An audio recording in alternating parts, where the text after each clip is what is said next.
એક વર્ષ પહેલા રાજકોટથી 36 કિલોમીટર દૂર વડાપ્રધાનના ડ્રીમ પ્રોજેક્ટના નામે હિરાસર ઇન્ટરનેશનલ એરપોર્ટનું 1400 કરોડના નામે ઉદ્ઘાટન કરવામાં આવે, કારણ કે લોકસભાની ચૂંટણી હતી.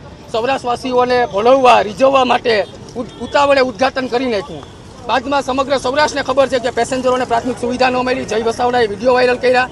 થોડા સમય પહેલા સામાન્ય વરસાદની અંદર ટર્મિનલનું ડોમ ધરાશાયી થયું અને હવે ગઈકાલે એરપોર્ટ ઓથોરિટી ઓફ ઇન્ડિયાનો એવો રિપોર્ટ આપ્યો કે અહીંયા જે વિદેશી ફ્લાઇટોનું ઉડાન નહીં ભરી શકે, કારણ કે જે વિદેશી ફ્લાઇટો ઇન્ટરનેશનલ ફ્લાઇટો માટે જેના માપદંડો હોય તે રાજકોટ ઇન્ટરનેશનલ એરપોર્ટ નથી. માત્ર ને માત્ર અમદાવાદમાં રહેલું અદાણી એરપોર્ટને 1% નુકસાની ન પહોંચે એના માટે સૌરાષ્ટ્રવાસીઓ અને રાજકોટવાસીઓ સાથે ઘોર અન્યાય થઈ રહ્યો છે. તમારે જો ડોમેસ્ટિક એરપોર્ટ જ ત્યાં ચાલુ કરવું હતું તો રાજકોટનું સરસ મજાનું આ શહેરમાં એરપોર્ટ છે, તો પેસેન્જરોને 36 કિલોમીટર દૂર જવું જ ન પડે. અત્યારે લોકો પરેશાન થઈને ત્યાં જઈ રહ્યા છે.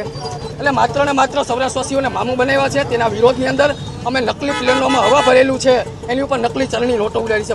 ભાજપ માત્ર હવાઈ જ વાતો કરે છે. કેન્દ્રમાં રહેલી ભાજપ સરકાર જાગે.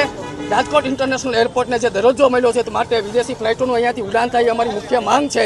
અને નકલી ચલણની નોટો એટલે ઉડાડી છે કે પ્રજાના ટેક્સના પૈસા તમે બેફામ એધાણ કરી રહ્યા છે.